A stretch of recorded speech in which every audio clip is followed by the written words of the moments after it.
Hey guys, I know it has taken me like forever to get this stuff uploaded, but I've been so busy and stuff with job hunting and helping my friend plan her wedding. It's been just crazy. But anyway, here's the pretty much this my review on episode 15 of season 2 of Once Upon a Time, titled "The Queen is Dead." The character backstories in this episode is Snow White, Eva, and Cora. All right, so we have starting off in past fairy tale land, long ago. So we're back in the Enchanted Forest with Queen Eva, who is Snow White's mother. She's very pretty. She lives in the palace with her daughter Snow, and she's preparing Snow White for the ball in her honor that's going to be held on her birthday.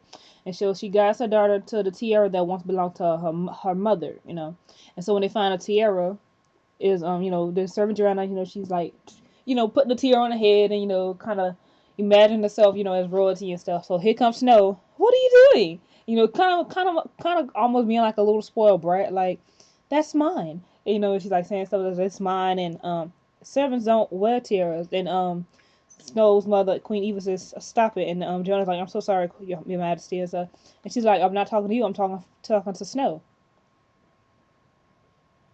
She says that she's like, "Snow, what are you doing?" She's like, "We're royalty." Like, pretty much saying that we're royalty, so we're better than them.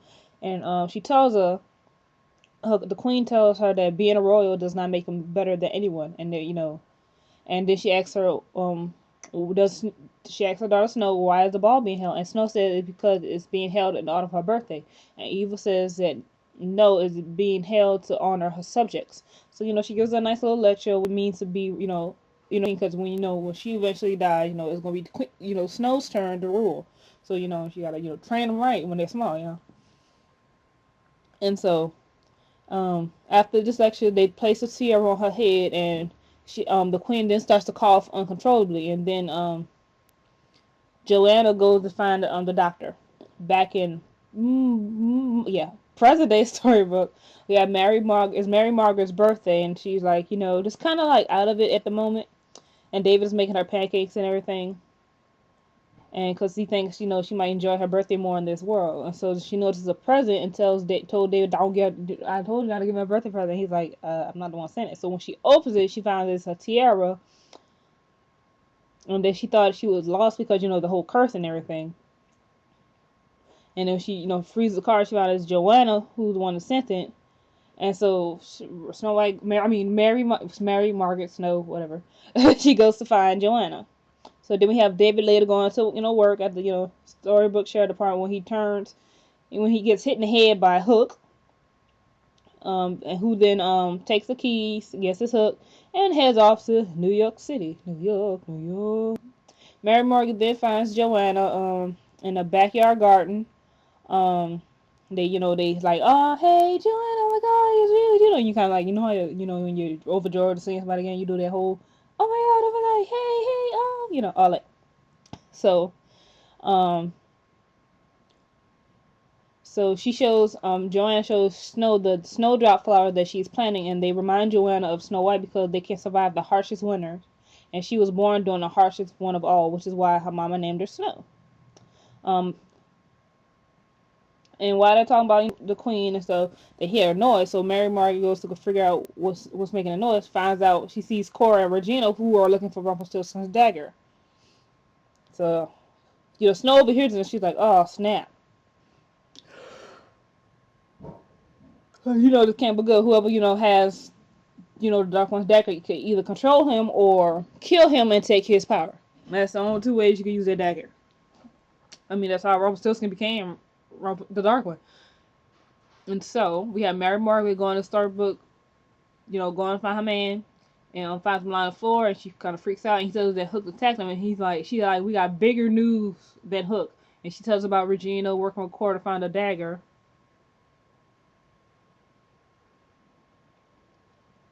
So David then tries to call Mr. Gold himself, but then Margaret stops telling him that he won't answer because she already tried and nobody's picking up the phone. So back up in New York, we have Neil and Henry walking around New York, and then they stop for Neil's favorite pizza place while Emma and Mr. Gold wait outside for a while. After some small talk, Gold tells pretty much tells Emma to try to convince Bay to come back to Storybrooke. And Emma tells him that she only owed him one favor, and that she's fulfilled it. He then strikes fear in Emma by telling him that if Neil doesn't come to Storybrooke, Henry will hop on a bus to go back to New York. And Emma says that he won't do that. And Mr. Gold's like, well, he did it to find you.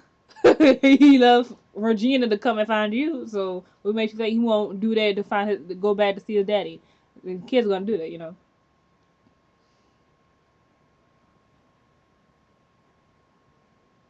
And when Emma tells Mr. Gold that she lied to protect Henry, he then to protect Henry, Mr. Gold then compares her to Regina, and you know she don't like that, but it's pretty much the same thing, you know. That's what Regina did, you know. When Neil and Harry come back out, he asks if they could go back to the apartment to get his camera to take pictures at a museum. Neil knows though. She asks him if he likes his pizza, and he says it's delicious, cheesy, and doesn't lie. And like her face just drops, like, ugh. Like, I mean, you gotta remember, you can't lie to a child. I mean, she should have been honest, you know. You know. And to him, now you're just like Regina. But anyway,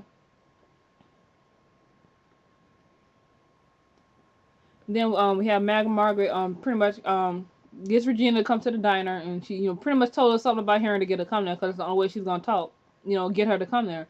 So she pretty much tries to get. So she pretty much goes and tells Regina that she knows her mama's here, and they know about the plan to get Gold's dagger.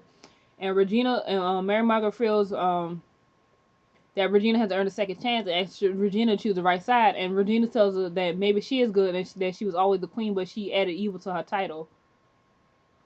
And curious, Mary Margaret asks her why she would revert to her old ways after trying so hard, but Regina says it only her dinner with a bunch of hypocrites that never believed she could change, which was true. Remember that after everything, she came to the party, but like what she's doing here, and nobody was really talking to her because in their mind she is still the evil queen, nobody would give her a chance, which is I think is kind of messed up because she was trying hard, she was doing it, man, and she was doing it all for Henry, I'm just saying, sometimes you just really do gotta give people a chance.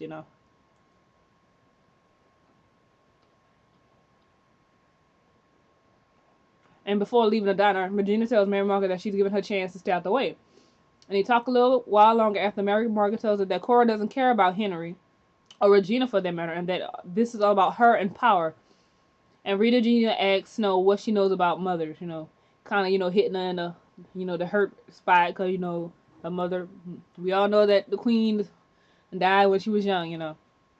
So back in past Enchanted Forest, we have the doctors, the royal doctors, sent to Eva and stuff, and Snow asks him if he knows what's wrong with her, but he doesn't know. And after he has treated her, Eva walks over, after he has treated the queen, he then walks over to Gianna and tells her that the king needs to be here immediately because obviously this is something he cannot cure, and pretty much the queen is gonna die. So he's saying that the king needs to hurry up and get here. So Snow tells her mother that they can cancel the ball and have a celebration when she gets better. Her mother says that she will be fine and they can't have a ball without her. The queen begins coughing again, and Joanna rushes Snow out of the room so the doctor can send her. And as we see her, Snow is with Joanna, we see that the queen is coughing up blood. So obviously this is something serious, and the doctor don't know what to do. So then Snow wants to figure out, a way to help her mom, and so Joanna tells her about the Blue Fairy. The Blue Fairy, most people know her from the Pinocchio story. She makes Pinocchio to the puppet come to life, and then eventually he becomes a real boy. So anyway, so she tells her that about the Blue Fairy, and that she needs to go out at night and on the blue star and stuff to find and wish on the blue star. So Snow does this, and the Blue Fairy comes out and tells her, yeah, I can save your mom, but I have to use magic that is forbidden by fairies. So she gives her this candle, which she has to pretty much take somebody else's life in order to save her mom. And Snow's like, I can't do this because it defeats the purpose of everything her mother taught her. So she didn't do it. So she goes back to her mom and tells her mom what happened and everything. And she tells her mom that she couldn't do it because it just don't feel right.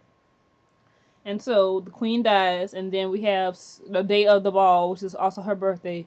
And instead of being a celebration, it's sort of a time of mourning because now everybody's wearing black. The queen is dead, and so we have like the funeral procession, and we do a little time skip. And Snow's still there and Joanna has to come and get her and stuff, and takes her back.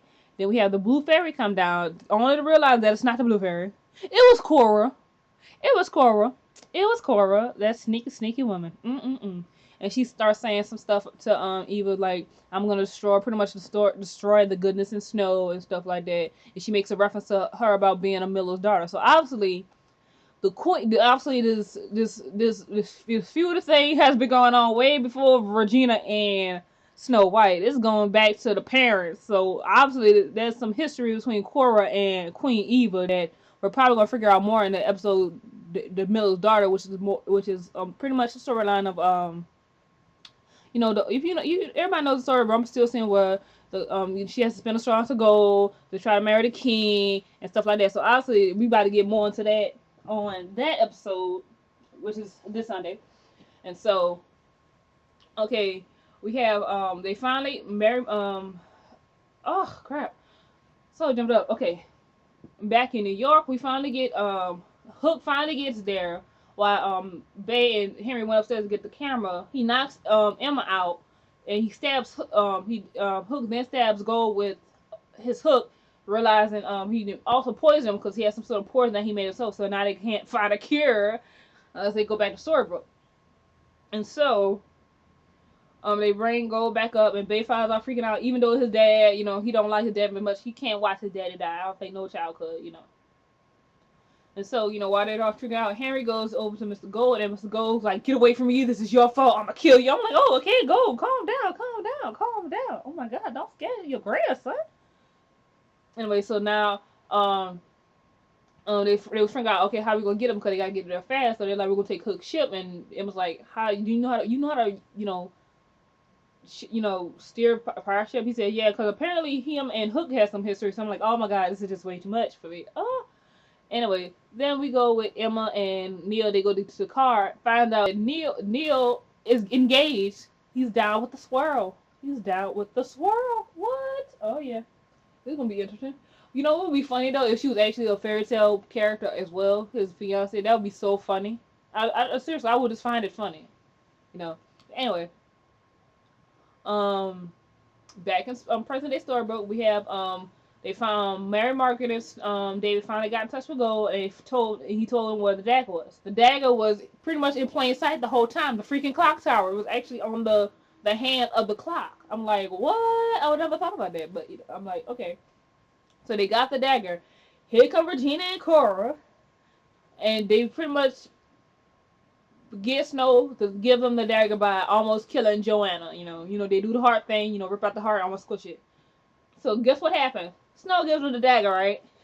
And Cora like, I'm not happy yet. And guess what she do? She literally throws Joanna out the window. I'm like, oh my God. Cause yeah, remember, even if you think she was not gonna kill that woman, regardless if you would have gave her the dagger or not, she was gonna kill this woman. It's just Cora. Cause that's who she is. It's Cora. And so Snow upset and stuff, and so they have a little funeral for her, and Snow like, what has good gotten her? It's gotten people killed, so she's decided that she's gonna kill Cora. So which is what Cora wants is what she wants to destroy the goodness that is in Snow, and that she's exactly what Snow is about to do, destroy the goodness that is in her. And so then we back to Regina and Cora, and Regina starts to put all these pieces together about finding out that Cora has something to do with Snow White's mom, so she starts to put it together. Okay, Snow White's mom dies, so she goes back to a flashback moment when she had to ride the horse. And Mama told her, it's time for your horse lesson. And she puts together that her mother had to make sure that Regina was going to be out there at the same time Snow was going to come across the field so she could save her, thus setting up the events leading her to become queen. You see what I'm saying? Cora pretty much has this all planned out and stuff. And so this thus causes Regina to start down her mother, which what Snow White told about. Is she really trying to help her daughter out and help her reunite with Henry, or is she seriously in this for herself? Because given Cora's history, I'm saying she's in this for herself, and she's just using her daughter as a pawn, like she did before when she made her queen and stuff. I'm just saying she's using her own child as a pawn, which I think is really sad. But I guess that's what B&E was all about. That's pretty much that episode of Simon Roof. I thought it was very interesting. And I can't wait. And the title of what it's on Facebook, that's saying somebody's going to die this episode. I don't know who it is. Some saying it might be Belle. Some saying it might be Rumpelstiltskin since he's been poisoned. Some saying it might be Cora. I don't know, but it's going to be interesting. See you guys this Sunday. Bye.